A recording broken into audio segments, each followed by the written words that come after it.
you do your research, you do your due diligence with OddsShopper, you're going to steal that half point here at Sugar House. You're going to get 6, and that makes a huge difference. +6 versus +5.5. Last example, let's click into these money lines and take a look.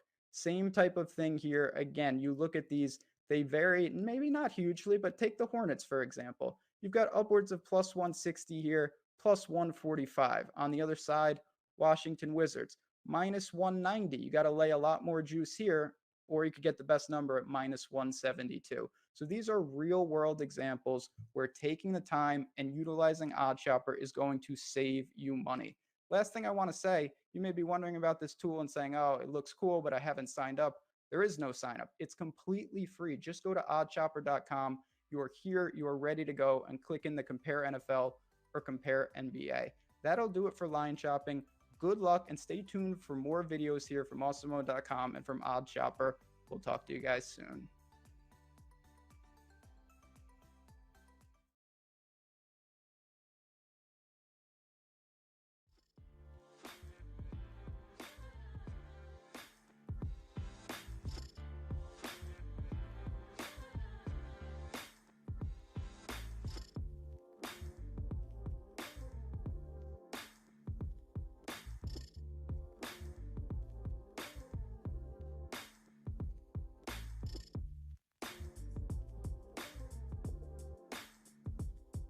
What was there any reason behind it, or just? I don't know what the reason was. I think it was one was hurt all of a sudden, and then I don't know. They made it was one of those tinfoil hat conspiracy theories, but it was hilarious.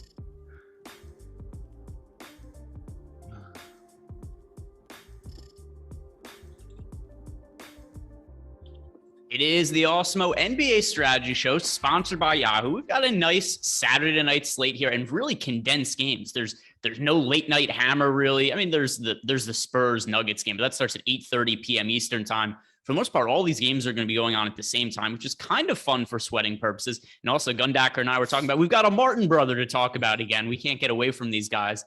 How you doing, man?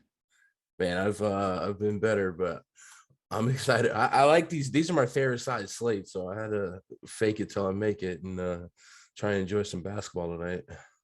Yeah, this is really the flu game for Gundacker, who's not only dealing with the head cold, but he has a broken monitor, which is, that's the equivalent of missing an arm when you're doing DFS content here. So you guys should like this video, subscribe to the YouTube channel. Not for me, not even for you. Do it for Gundacker. Make him feel better. He said to me earlier before we started the show, the only thing that'll make me feel better is likes on this video and subscriptions to the YouTube channel. So you guys can make his cold go away just like that.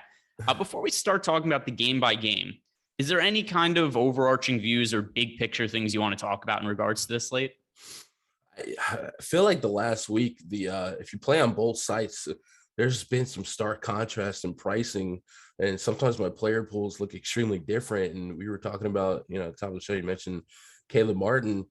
He's 3,500 on DK versus almost 5K on FanDuel. So just a quick reference there, and we'll see a lot of guys that are about $1,000 to $1,500 different site to site. So if you are a multi-site player, you could have a unique player pool on both sites.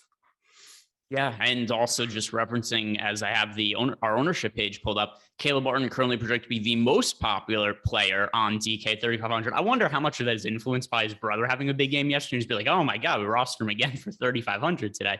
So he's projected for 43% ownership over on DK. Still pretty popular on FanDuel, even at the elevated price point, 36% projected ownership. But once again, a little bit different price tag and a little bit lesser of an ownership share as well. But let's get into the game by game here. And starting with the Utah Jazz playing against the Washington Wizards.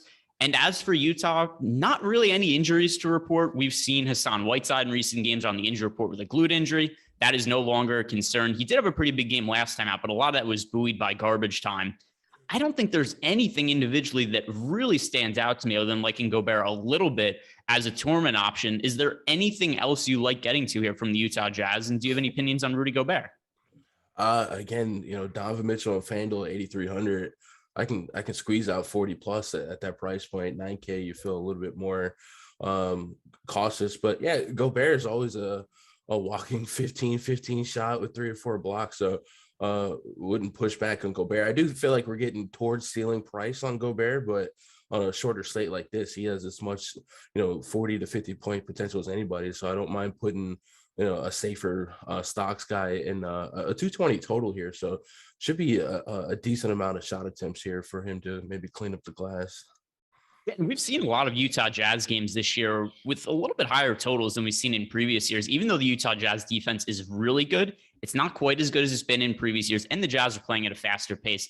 That's led to a little bit more scoring. As for the role players on this team, Mike Conley, who I guess not really a role player, he was an all-star last year, but Conley, Clarkson, Bogdanovich, Royce O'Neal, as far as DFS options go, they're kind of more of ancillary pieces. I don't really have interest in any of them at their salaries on FanDuel or DraftKings. Do you see it any differently? Nah, I mean, every now and then Conley might drop a 30 at this price point. You put that tier 3 back into the player pool, but yeah, none of the role players are core plays for me or high end pieces of exposure for me. All right, so let's get on over to the Washington Wizards side of the game. And this is the first game that starts on the slate. It's a 7 p.m. Eastern Standard Time start here. And almost every other game is being played at the every other game is being played at the 8 or 8:30 time slot. So we've got the 1 7 o'clock game, 5, 8, or 8:30 games. I don't see a whole lot to like in this early game. So just kind of a general strategy picture that I want to bring in. We see so many late scratches and whatnot in the NBA. I'm inclined to not really get very much exposure to this Utah-Washington game beyond just the fact that I don't like that many guys, points per dollar. I want to save myself the flexibility in lineups to be able to make late swaps when the other games start. Is that something that you consider at all when we're looking at this game? Yeah, I mean, this could be if you decided that nothing in this game is worth prioritizing, your slate could start an hour later. Just make sure you have a CSV upload and you can just look at all these landmines that other people have, overexposed to just because it's the first game. But yeah, I'm with you. Nothing really stands out. It does feel like Bradley Beal is a little bit cheaper, but he hasn't had to be that fancy beast that he has been. Years past, they were a fast-paced, worse defense team, and he was just kind of Patrick Mahomes his way to trying to put up a lot of offensive points. That hasn't been the case this year. And I guess Kyle Kuzma would be the ugly, uncomfortable click, but at 6-1 on FanDuel, 5-8 on DK, we have seen him eclipse 30. So, like, if I had to plug a couple names away from the Wizard, those are probably the two that stand out. But even like I said, Bradley Beal really hasn't shown a ceiling worth chasing this year, and he hasn't had to have that ceiling on this team. I'm a little surprised at Bradley Beal's outlook this year from this standpoint. He was one of the league leaders in scoring last year, finished second only to Steph Curry. He had a 34.2% usage rate. The year before, 35.4% usage rate. They got rid of Russell Westbrook in the offseason, and you just figure based on that, all right, Bradley Beal is going to have a massive, massive scoring season. 31% usage rate, so a big downtick in just overall usage from last year. It's not what I expected coming into the season. And then we also have Utah, this matchup against the Utah Jazz. There's other priorities for me when I'm paying up for guys than Bradley Beal, especially when we have guys like Nikola Jokic on the slate. So Bradley Beal, that's going to be a no-go for me. And then some of these role players, same way I feel about the Utah Jazz. When it comes to guys like Spencer Dinwiddie, Kyle Kuzma, Gafford, and Harrell splitting minutes, none of these guys look all that appealing to me in this matchup. I want to have the flexibility in my lineups to be able to roster other guys in case there's any kind of late scratch situations. Am I missing anything here? Yeah, it's one of the more unremarkable pre-flop 220 totals that I've seen all year, right? Yeah, and I think that's certainly how I'm viewing it. Just in the initial run of lineups I'm doing, I'm hardly getting any exposure here even over the course of the 150 lineups. So I think we can just move on. Not a massively interesting game. Maybe the next one will interest you a little bit more. The Sacramento Kings against the Cleveland Cavaliers. The Sacramento Kings, did you catch the end of that game yesterday? Man, Fox was not what you want in that final moment. So the end of the game, the Hornets I think the score was 124-124. We've got Caleb Martin goes to Cody Martin, my bad. Cody Martin goes to the line to shoot free throws with 5 seconds left in the game. He makes one of two. And then the Kings get the ball back. And Martin, not knowing that they don't have a foul to give, immediately fouls De'Aaron Fox on the inbound pass to send him to the free throw line, thinking they had a foul to give in that scenario. Who knows what's going through his mind? Very J.R. Smith moment. De'Aaron Fox gets the line. He misses both free throws. Kings end up losing by 1. They got a rebound. They weren't able to get put back. Whole game is a mess. But here's something that is kind of a positive sign. Dismissing what happened at the end of the game with De'Aaron Fox missing the free throws. He's playing much better as of late. And he was a fantasy stud last year. And to this point, he's been a little bit disappointing. I think the Luke Walton situation to coach, that wasn't helping. He was one of the worst coaches in the league for a long time. Should have been fired years ago. Probably shouldn't have even gotten another opportunity to coach after what happened with the Lakers. But I think De'Aaron Fox is somebody who we could plug into lineups. Tough matchup against the Cleveland Cavaliers. But I think Fox still remains a little bit underpriced. I like his recent form. Do you think he's getting back on track? I don't know if it's him getting back on track or him having to absolve a different role, a different coach, and a different lineup almost every night, with Holmes being down here, Barnes being down there. But yeah, I've been a Fox fan, so I would like to think that he's getting on track. I also think that Tyrese Halliburton has been pretty good, especially as a ball handler. And, Fox's assists will not be as strong game to game as maybe they used to be, based on Halliburton, picking up some extra responsibility. But I'm a Fox fan, so I would like to see him go to the right direction. Yeah, and he's somebody, once again, I think still makes sense to buy low on. You look at his price point on DK's at 8,400, and he's only projected for 5% ownership. Over on FanDuel, we have Fox at 7,900, only projected for 12% ownership. He was priced over 9,000 last year. I've referenced a lot on shows that I like to look at historical pricing. I do expect that we're ultimately going to see De'Aaron Fox get back to his salary from last year. I like him as a buy low, also at reduced ownership. As for other guys on the Kings, we have to talk about Terrence Davis, who I don't know what the hell DK is doing with this guy's price point. FanDuel's got it right at 5,700. DK, on the other hand, really lagging behind with pricing up Terrence Davis. He's been starting for this team. He's playing extended minutes. He's put up really good fantasy results. Nothing this guy could do ever caused his price point to move on DraftKings. Why is it that he's only 3,700 on DK? And is there any way to not look at him as a good play? Now, the only pushback you could put really on every player in this game is I believe both teams are on a back-to-back 3rd and 4. So maybe it just falls a lot flatter than we expected, especially going against a tougher defense like the Cavs. But the opportunity is just way too great at 3,700 on DK to not try and get there. So yeah, I don't see myself not having a large amount of Terrence Davis at 3,700. It's just a very, very low failure rate at that price point if he's getting these minutes. So, and people might look at the minutes from yesterday and say, oh, look, they were down. He was in foul trouble. I wouldn't sweat it too much. And by the way, even in foul trouble, so we see Terrence Davis yesterday, 5 personal fouls, so he gets limited to 22 minutes. He scores 38 DraftKings points in those minutes. The price point is just totally crazy on him. Overall, as a starter now this year, he is started 7 games, and he's averaging 28 DraftKings points. Price point is just wrong. So to me, must play in cash games unless something crazy changes with value. And he's still a really strong tournament option. I don't think he's picking up quite enough ownership. We have him projected for 25% right now, I believe was the number on Terrence Davis. Yeah, 25.3%. Terrence Davis, that should be a much higher ownership number, in my opinion. Other guys to look at here. What do you make of Harrison Barnes, who coming back from a foot injury, he was playing somewhat limited minutes in the first couple of games back, and the production just hasn't been there relative to what it was at the start of the season.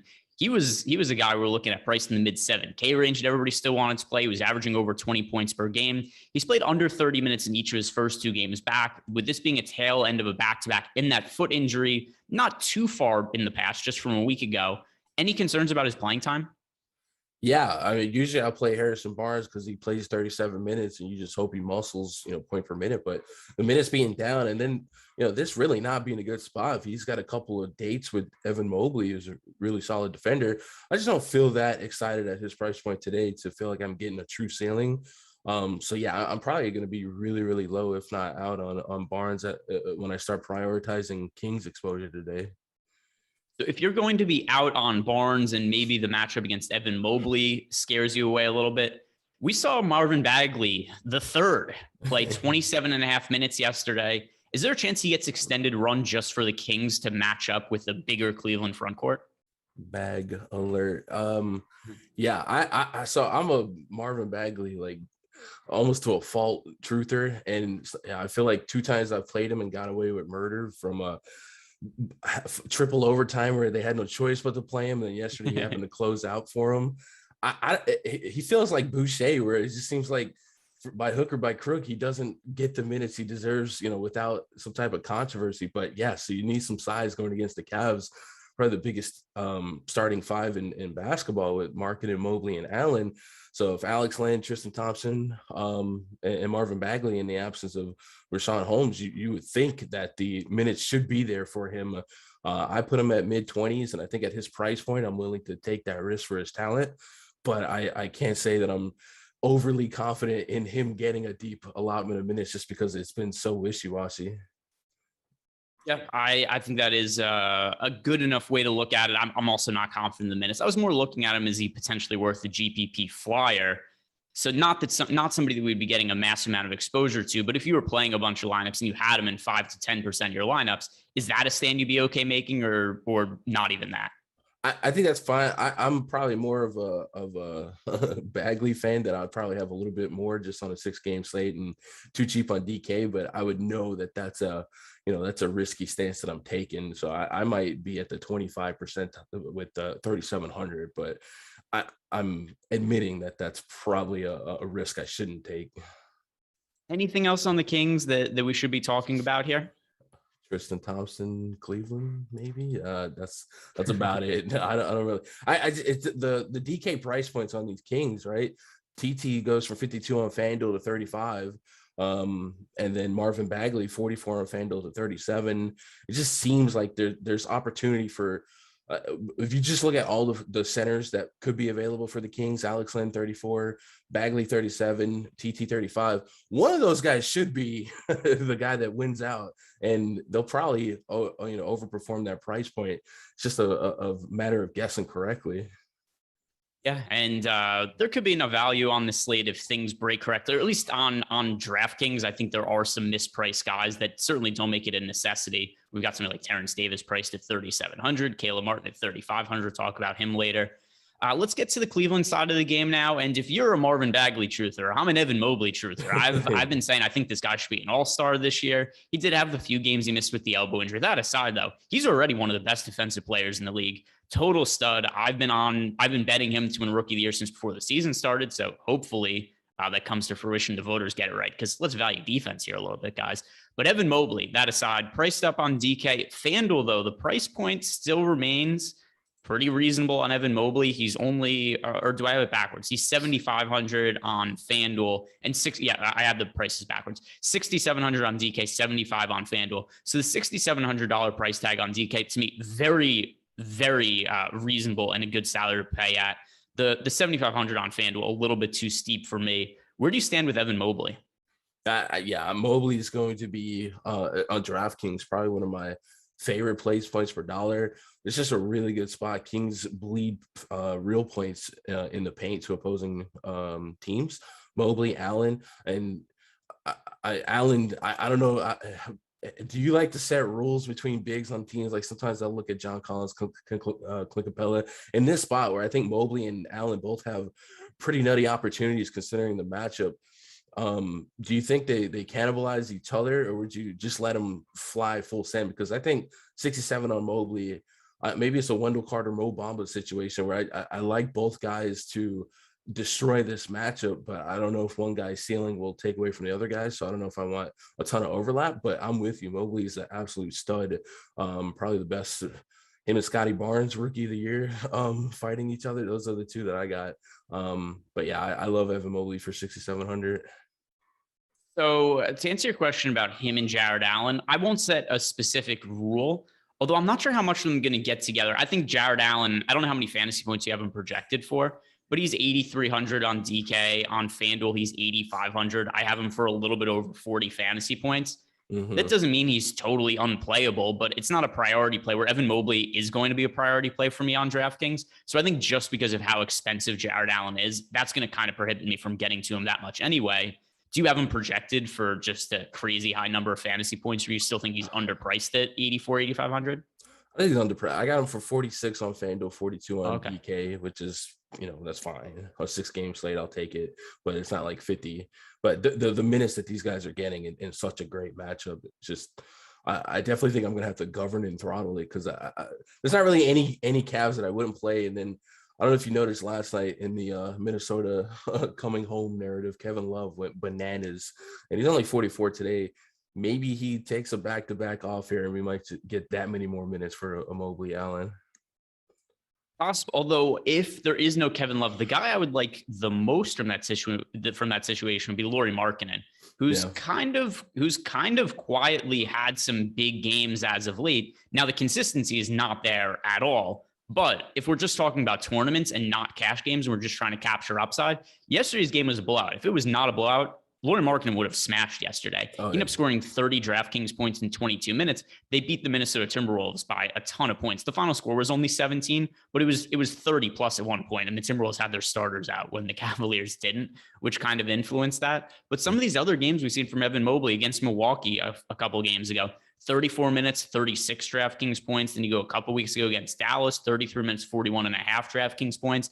Lauri Markkanen has 40 plus fantasy upside if Kevin Love is out. So that's the guy that I'd be looking at sans Kevin Love. Maybe a little bit of a boost to guys like Jared Allen and Evan Mobley, but not quite as much as I'd be looking at for Markkanen. Is he somebody that could possibly interest you at all?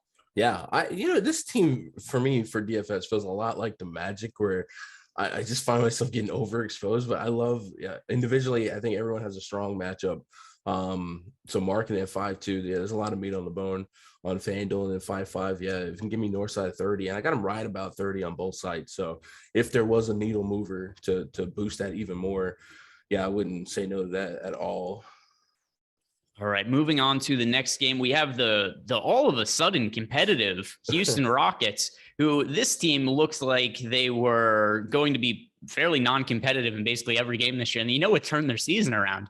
Jalen Green got hurt, and that seemed to really benefit them in a big way. So the Rockets just went on this win streak where they won every game for like 2.5 weeks straight, and then they ran into the Milwaukee Bucks here, so they lost to the Bucks. No shame in that. But here's the big story here from a DFS standpoint. Kevin Porter Jr., who's missed the last few games, he's questionable play. He could possibly be returning. He's been dealing with a thigh injury. He's missed games, I think, on 3 separate occasions with this thigh injury. So it seems to be a lingering issue, but he has a chance to come back today. We also have Daniel House, who's listed as questionable. If Kevin Porter returns to the Rockets lineup today, how do you think he's going to fit in terms of, is he going to be limited at all, or are they going to give him full run? And how would that impact some of the usage for the other guys in the starting lineup? Yeah. If Kevin Porter comes back, 6.6 on FanDuel, 8.1 on DK, we might be priced at a team that's priced for no Kevin Porter. So it might be a little bit harder to get to at a high level of confidence. But I guess Eric Gordon still has 30 fantasy points around his 32-minute projection if Porter's in. I would like it a lot more if Kevin Porter was out. I'll say that.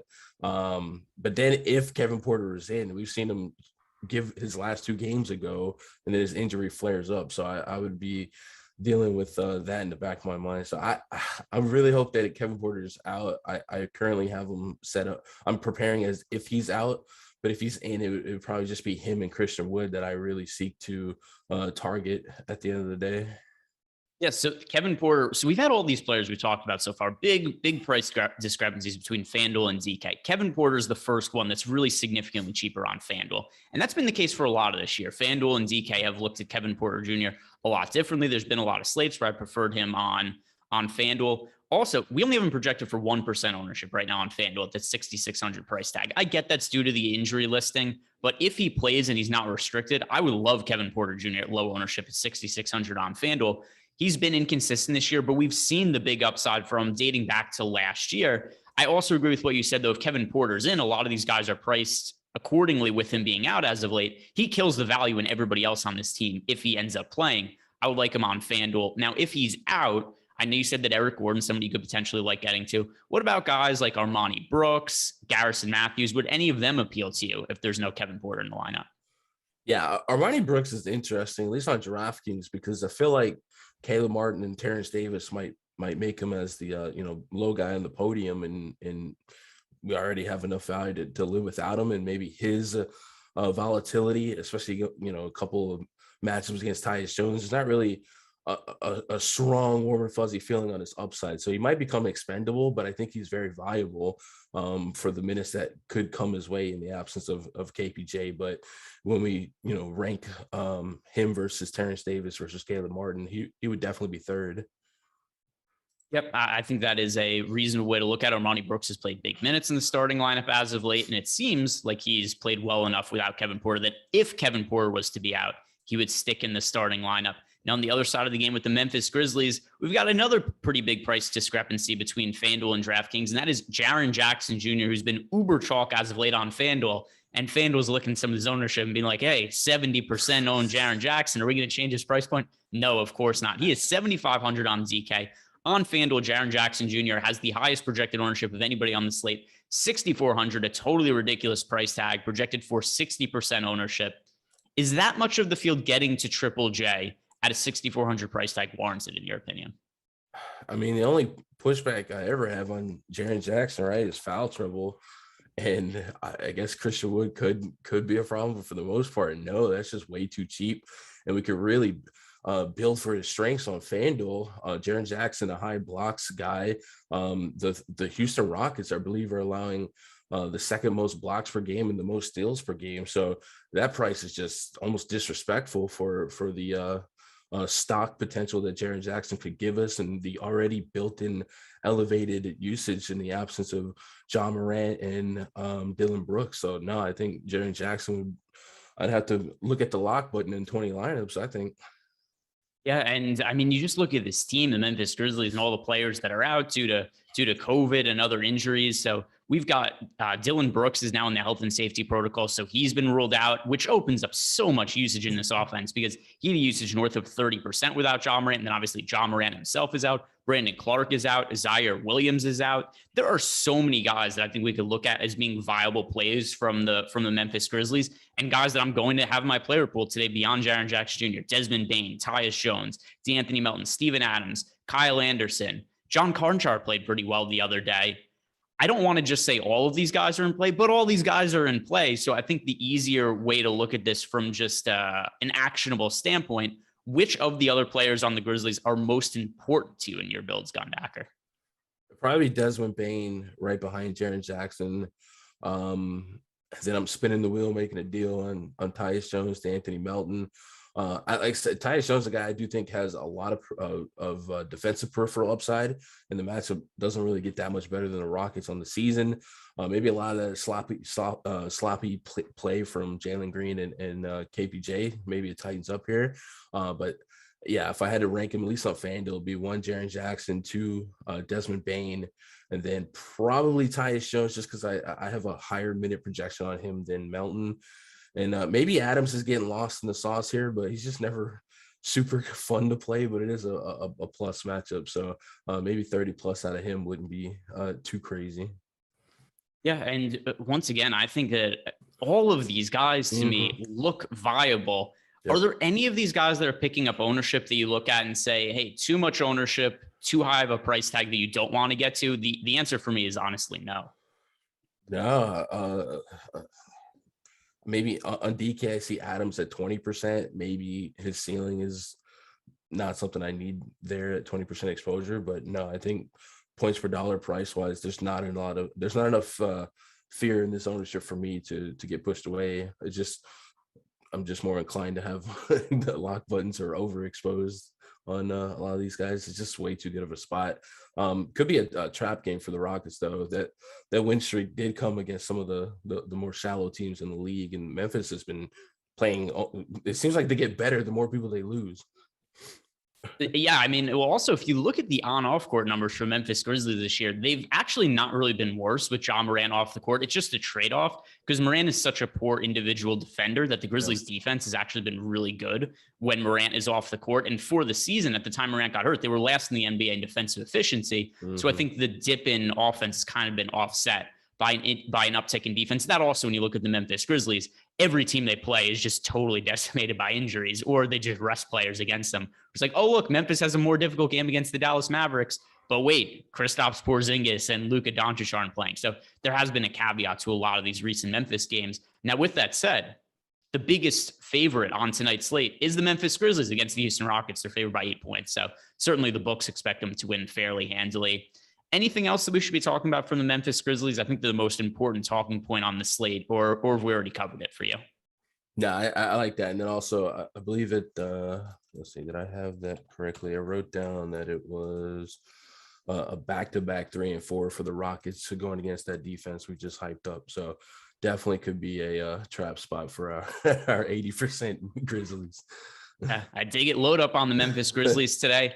Also, you guys should be loading up on some Yahoo daily fantasy sports. We have a pretty good partnership going with them, which brings a really unique opportunity for you guys to sign up at Yahoo for the first time. If you're new to the site, you can sign up using the link in the description box below. You head on over to Yahoo, make a deposit, enter a contest, get 1 free month of Awesemo Plus Platinum. And there we have all the tools you need to make money, not just on Yahoo, but also on DraftKings and FanDuel. Everything from our projections, ownership projections, boom bust tool, lots of tools that are really useful for DFS. And we do have specific tools and content built just around Yahoo.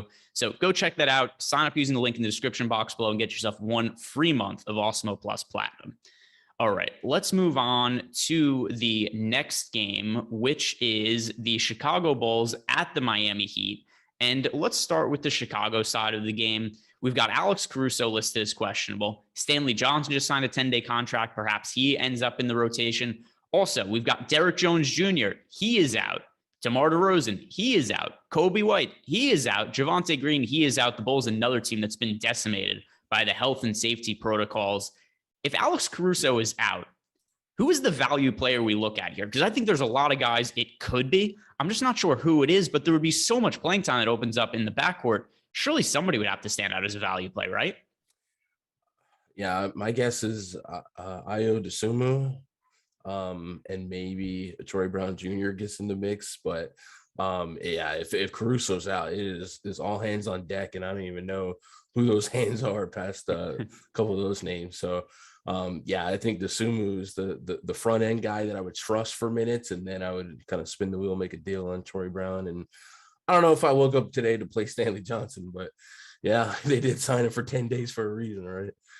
Yeah, and then something else I have to talk about in regards to this matchup. On the Miami side of the game, there's no Jimmy Butler, there's no Bam Adebayo. So I think a lot of times we might look at the Miami Heat and be like, hey, you know what, tough matchup. I don't know how much I really want to roster players going up against the Miami Heat. To me, this is a different Miami Heat defense the Chicago Bulls are going to be going up against. So I'm not too afraid of the matchup.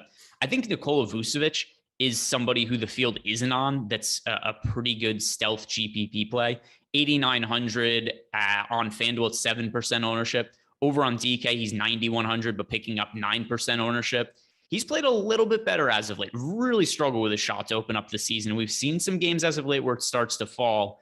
Do you think that there's potential for him to be a low-owned GPP target? Yeah, it's about the same price that we talked about Rudy Gobert. Maybe he edges Gobert in fantasy points, and really all he has to do is beat him by any, and he's already worth the spot. I like that thought process you have for both teams, right? Both Bulls and Miami Heat, perceptually tough defenses. But if Caruso's down on top of the other guys they have out versus Butler and Adebayo, potentially their best 2 defenders, it could produce more real points than we expect for 2 teams that are relatively rested. So yeah, and Vucevic without DeRozan, no matter what, they're replacing 25 plus real points per game in DeRozan's absence. So Vucevic could definitely be that guy that maybe gets lost in the sauce here, and 50 plus fantasy points. It's not an unrealistic outcome for him, considering the elements today. Yeah, and then you look at the other guys, like I see somebody in YouTube chat was mentioning Lonzo Ball. That was William Chua asked us about Lonzo. I don't have a specific issue with Lonzo Ball or Zach LaVine. They're just appropriately priced at this point. We've got LaVine over 9K, 9,200, 9,800 on FanDuel and DK. We've got Lonzo Ball, 7,300 and 7,800. Those are just fair price points that have already adjusted for what the situation is. So Vucevic is the only one guy who isn't priced up compared to what we typically see from him. So Vucevic, at least relative to his historical price, he's struggled with his shot early in the year, so he's been a little cheaper than normal. He's the guy that I view as having the most upside. Do you have any real specific opinions on LaVine or Ball? To me, it's just fair pricing.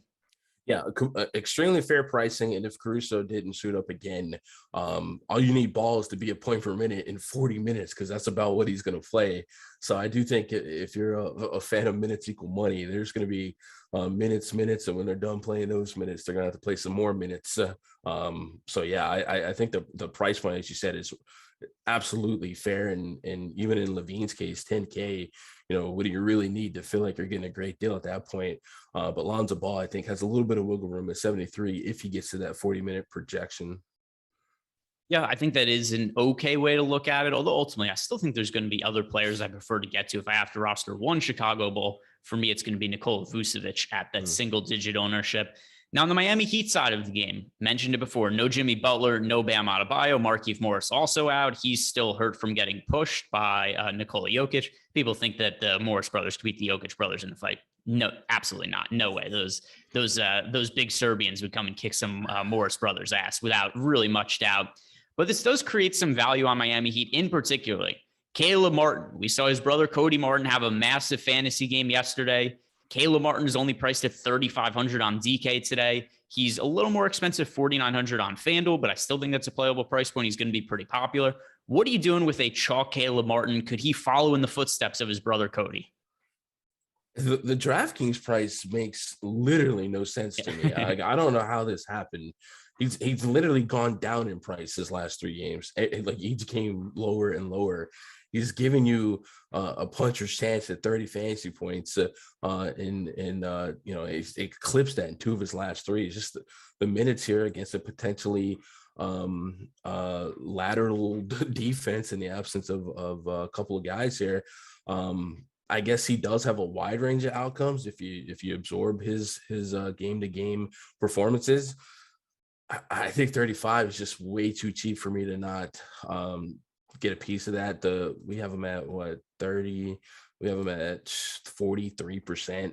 That may go up throughout the day. So if half the field's going to be on him, it might be one of those all in or all out plays. But I think the opportunity at 3,500 is just way too low for 32 minutes on a slate like this. So I'm in on Caleb Martin. The FanDuel price point, a little bit more pushback, and I think we won't have to prioritize him as crazily, but I'll still have a decent chunk of him knowing what his potential upside is, and that's 30, almost 40 fantasy points.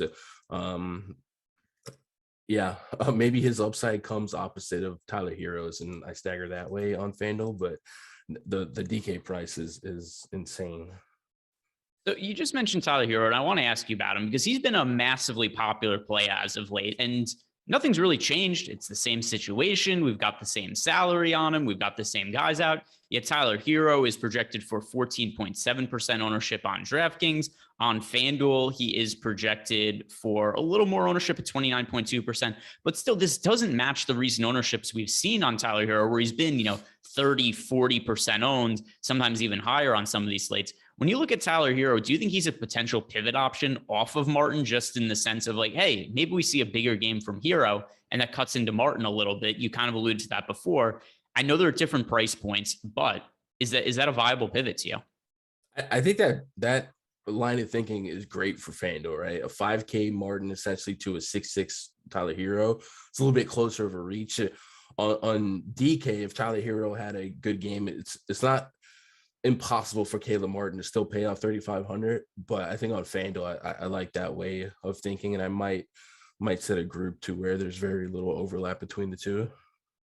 Okay, and then how do you stand on Kyle Lowry, who's also going to be really popular today? He is projected for nearly 50% ownership on FanDuel. On DK, we've got Kyle Lowry, more of a steep price point at 7,700, still 28.5% ownership. Is this chalk you could get behind when it comes to Kyle Lowry?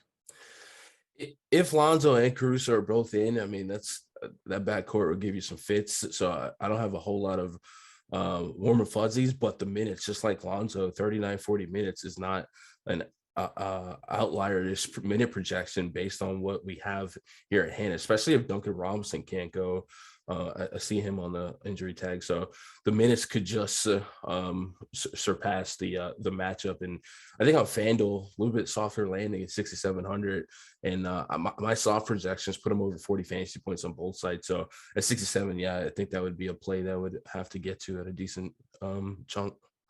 So there is a play that I don't think we have to get to, but a lot of the field is getting to. And I know our social media guru, Joey Corman, who I don't think is watching the show right now, but he loves himself some PJ Tucker.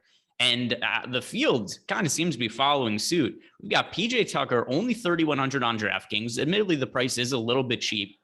26% ownership for PJ Tucker. I can't remember the last time we had a chalk PJ Tucker slate.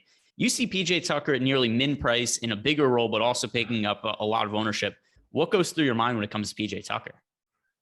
So if you click PJ Tucker's game log, you look at the last three. My goodness, is that the when we talk about ranges of outcomes, that's what we're talking about here. PJ Tucker, and I would say that 40 is extremely outlandish. More often than not, 8 assists. He's out here playing point guard. I generally don't get to PJ Tucker with any bit of excitement or confidence. Usually, I expect below 20 fantasy points, and if PJ Tucker's elevated ownership, then I would probably dislike him that much more, man. I just think the historical sample size we got on him not being that much of an impact player and self-shot creator is enough for me to zig while the field is zagging and vice versa. Are you familiar with the PJ Tuckin memes? Because I very much enjoy those. The LeBron stopper. The LeBron stopper. Stop! Please stop. No. Okay. Yeah, but yeah, I really do like the PJ Tuckin memes. So looking at PJ Tucker's stats this year, when you take Jimmy Butler and Bam Adebayo off the court, what would you wager to guess PJ Tucker's usage rate is in that situation? I'm gonna go 17%. Oh, my friend, you way overshot it. 11.6% is PJ Tucker's usage rate when those guys are off the court. He's 3,100. I get it. He's in play, but that's not a priority for me. There's other value plays that I prefer to get to. I think are going to have more upside today. It would take maybe like no other players on the injury report for me to really get to him, but I assume that is a number that will ultimately be underweight to the field on. Moving on, the next game that we have to talk about here is what order? Golden State Warriors at the Philadelphia 76ers. So 2 games left here to talk about. Golden State Warriors side of the game, we've got Steph Curry closing in on the record for most 3-pointers made. We've got Andre Iguodala listed as questionable for this game. Now, there isn't too much that I think looks massively appealing about the Golden State Warriors. We finally have a spot that's kind of lacking in value. How do you feel about Steph Curry as a pay-up option on this slate, though? I love it. We have discussed a couple value spots. Now, 11-6 on DK, you really, really need the most. But it's not often we get Steph Curry in 2 3-point spreads. And that's exactly what we have here. So if we can get him in a game where we might squeeze 4 quarters out of him, you mentioned the 3-point narrative. He may outscore the entire slate. So I have him behind Jokic in fantasy points, but standard deviation and knowing Steph Curry can be Steph Curry. There's a world where he leads the slate in fantasy score. So I will definitely get to him just because of the within 5-point spread that we'll likely have by lock unless we get some rule outs. And it's always fun to see Steph and Seth go at it. Steph's weird if you look at his game log because he's not really the most consistently high upside fantasy performer. Points per dollar, actually, he fails short of salary expectations nearly every game. The thing that happens, though, is his big games, it'll be like the game he had November 8th here, November 8th against Atlanta. He scores 86 DraftKings points. So it'll be all these games you get from Steph Curry, 45 fantasy points, 42, 48, 51. And it's like, okay, whatever, doesn't matter. And then explosion, once every 3 weeks or so. So because of that, where there's a lot of value on the slate, I think it's worth having him in the player pool. I wouldn't play Steph Curry in cash games today. I do prefer Jokic on the high end, but Steph Curry to me is still worthwhile to have some shares of because of that upper elite upside he has. If you're somebody who just plays 1-3 line, 1-3-5 lineup, something like that, I wouldn't be on Steph Curry in that situation. But over the course of a bunch of lineups, he certainly warrants some exposure. Nobody else to me really stands out on this team. Draymond Green, Andrew Wiggins, Jordan Poole. A lot of these guys have been fairly consistent and the price tags are correct to me. Anything you see with these guys you like? In my early run, Draymond Green did get to 40 FanDuel points, but that's about what you would expect him to need at 7K in tournament. So no priorities at all. And Poole and Wiggins are, spin the wheel, make a deal, 30 fantasy points. One of them may fall 10 short, the other go 10 higher, but Steph Curry is easily the top of the podium for me. All right, so we can move to the Philadelphia 76ers side of the game, and no Ben Simmons, but whatever. I don't even consider him to be part of the Philadelphia 76ers anymore. Joel Embiid finally starting to look healthy. He dealt with knee injuries at the beginning of the year. He dealt with COVID where he missed some time, and he was out for really a long time, actually. Missed nearly 3 weeks. But now we've got Joel Embiid back and seemingly healthy for the Philadelphia 76ers. His usage is up. His scoring is up. He's looking more like the fantasy monster that was in the MVP discussion last year before he got hurt last year as well. But this is a really tough matchup for him against the Golden State Warriors. I do prefer to get to Nikola Jokic, but is Joel Embiid somebody you think could potentially make it into some of your tournament lineups? Yeah, I mean, the line of thinking here is if this is going to be, a tight spread game, you feel like Joel Embiid will on a normal Sixers game, lead the team in usage. And we've seen him go out there and bust some minutes out. So I don't think it's a crazy thought that he could be a catalyst in this game being close if it lives up to the total, to the spread. 50 plus, 60 plus fantasy points, definitely there for the taking. I'm with you. It's snap call Jokic, but in tournaments, yeah, it makes sense for if we're projecting the Sixers to be competitive, that their highest usage guy has to have a big contribution. Yeah, and I think the other thing to look at with Joel Embiid, he's got to be pretty pricey. He was priced down, particularly on FanDuel for a lot of the season. And I guess 10-6 is still a little cheaper than we normally see him. But as soon as he started having big games, they priced him up in a hurry. So he was really expensive on DK. There's just other places I'd prefer to go to spend up. And also, the Golden State Warriors defense is so good. It's the best defense in the league by a pretty wide margin. Draymond Green, for my money, defensive player of the year to this point this season, and probably should win unless he gets hurt or something just catastrophic happens with the Warriors season going forward. So there's other guys on the 76ers also: Tobias Harris, Tyrese Maxey, Seth Curry. I don't particularly have interest in any of these guys. How about you? No one's projecting great. Even Tobias Harris is underwhelming at his price point for me because of the algorithm respecting the Warriors defense. Seth Curry maybe can shoot him into it, but again, I don't think we need to get here with what else is available on the slate. Yeah, I'm on the same page as you. Other spots that we like to target, and we talked about all these teams that are missing players, some COVID situations really decimating rosters. There are better value situations to get to, and I'm not really inclined on most nights to be rostering players going up against the Golden State Warriors. Final game of the slate, and we made it to Nikola Jokic. It looks like there's going to be a lot of value on the slate, not going to be difficult to fit him in. I want to play as much Nikola Jokic as possible. I think he's been the best player in the NBA this year. He's probably not going to be in the MVP mix just because the Nuggets are not going to be particularly good. They're missing so many players. Jamal Murray, he's out for the most of the season. Michael Porter Jr., he's out for the entire season. PJ Dozier, he's out for the entire season. I don't even understand the PJ Dozier thing. I know I'm not a doctor, but apparently he had one of his ACLs removed, but then he tore it anyway. I don't get it. None of that makes any sense to me. But that aside, he's out for the season. This is a really decimated Denver Nuggets roster. As a result, Nikola Jokic has to do absolutely everything for this team for them to be any bit competitive in games. He's had triple doubles in 3 consecutive games coming into tonight. Can he triple double again? And is there anybody else who's even in the discussion for you as being the top spend up option? No, actually, I'm sure it'll tighten as we get throughout the day. But right now, Jokic had a 9-point lead on Embiid in terms of fantasy points for me. So he's that far ahead, almost 10 points higher than the next guy in my early run projection. So yeah, Jokic is that guy for me. No pushback at all. I have Jokic for 11 more fantasy points than Joel Embiid, and Joel Embiid is my second highest projected player. It's just a no-brainer to me. Cash games, play Joel Embiid. We have the value to get there. We've got guys like, especially on DK, where you've got those egregious price tags on Martin and Terrence Davis.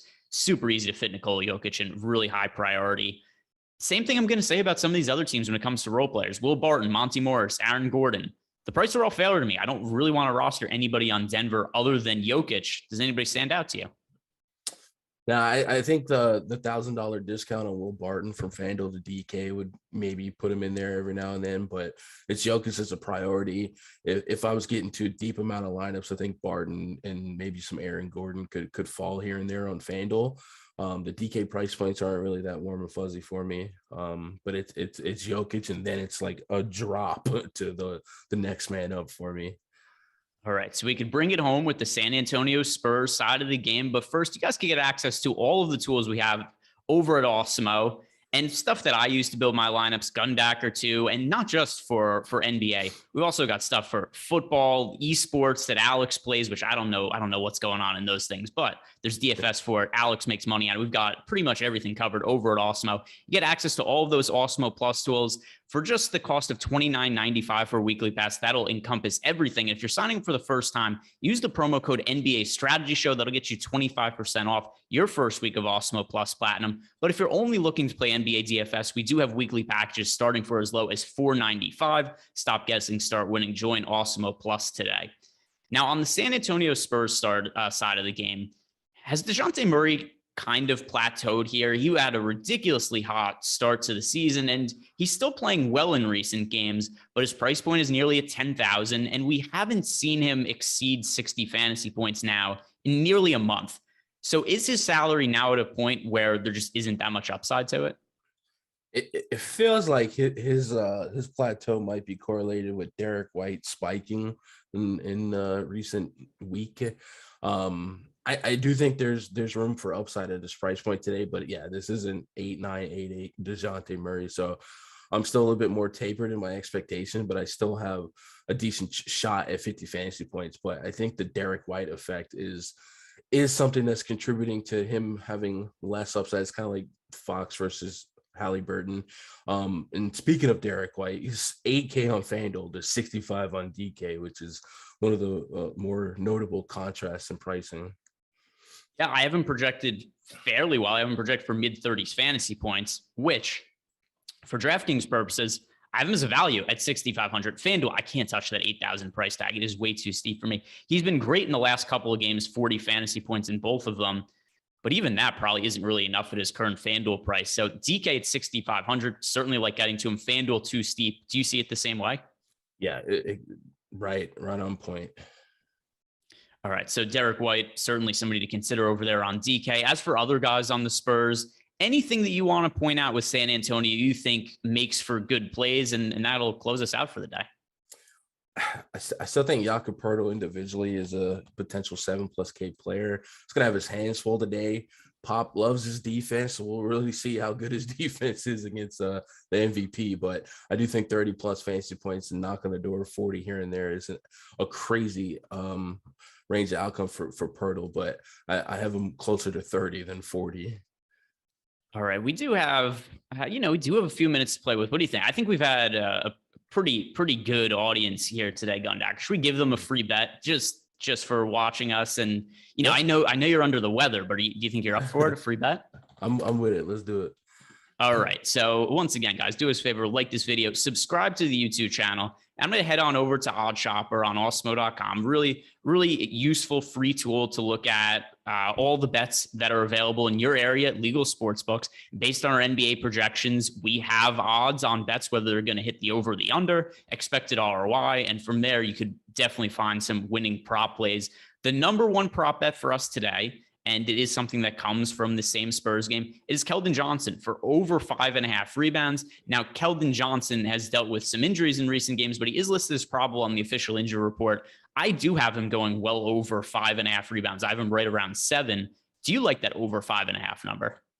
Yeah, I have 7.06, so I'm with you on the over. All right, so there we go. A little bit something to close the show out there. Keldon Johnson over 5.5 rebounds, certainly something to hit. Guys, thank you very much for watching the show. If you haven't done so already, like the video, subscribe to the YouTube channel. Lots more content coming up later today you guys should be checking out.